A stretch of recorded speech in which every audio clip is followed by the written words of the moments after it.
hear about vitamin D and hand washing, and even fermented foods that contain isoflavones that actually have benefited and documented effectiveness in polio prevention.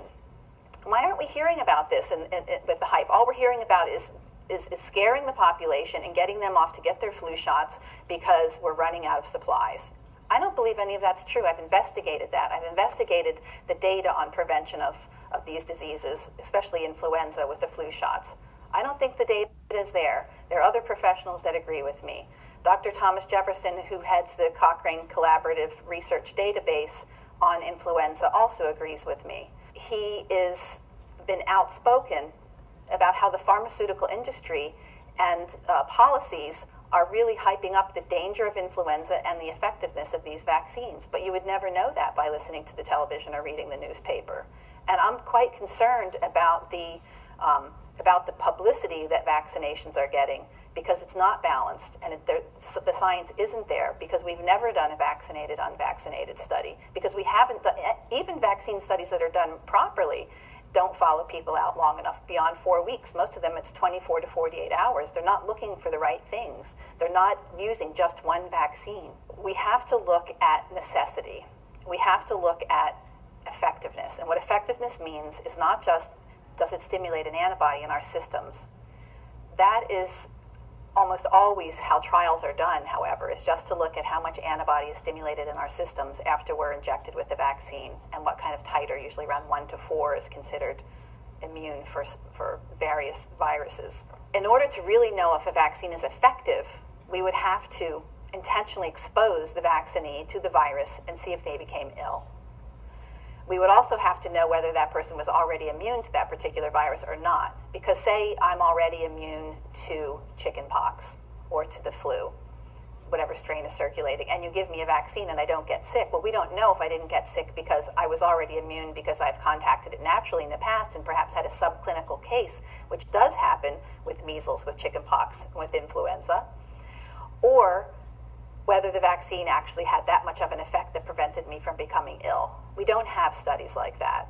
We just have studies that look at the antibody generation after a particular injection. Now, the other problem is that the influenza virus is an RNA virus, and it's a very unstable virus, which is why we have to every year go and create a new vaccine that has different strains in it, because there's all this strain shifting. There's drifting and shifting, which are two different things.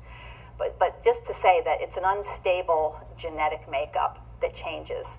And so if you don't have an exact match in your immunity, in your immune system from that vaccine, then you can't say that vaccine actually helped you. So say we vaccinated the entire population, well, how many of them actually were prevented from getting the circulating strains? Well, we don't really know that, but they have taken some look at this.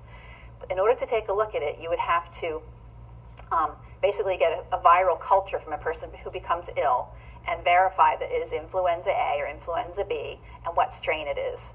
And then to see if it actually is a strain that matches the vaccine that the person received. And they find that it's actually a fairly low percentage of matches that happen when those studies are done, somewhere around 13%.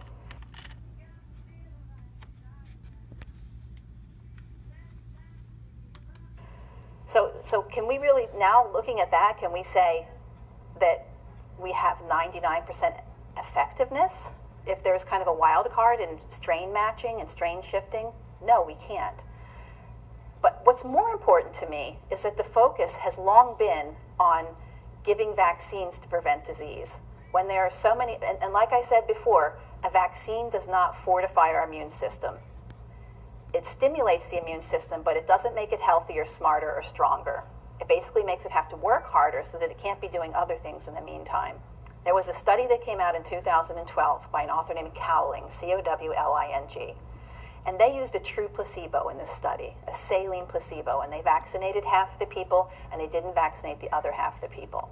They found that there was no difference in the contraction of influenza between the groups, and they found that the vaccinated group had a 5 to 6 times higher rate of non-influenza viral illnesses. Why could that possibly be? Well, we know why that could be. There have been theories written about how immunity works since the 1940s and 1950s. One of the theories has been coined original antigenic sin.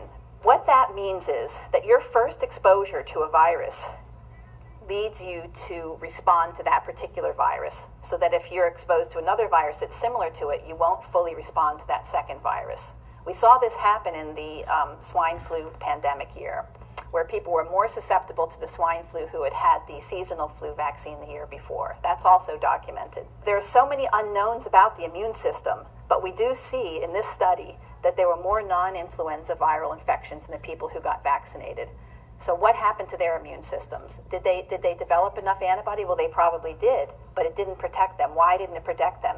Those kind of studies need to be done, because the viruses that they contracted, Coxsackie virus, echovirus, these are viruses that are pretty nasty that we don't have vaccines for, and that back during the polio days were responsible for part of the paralysis that we were seeing that was called polio, that actually wasn't caused by polio viruses.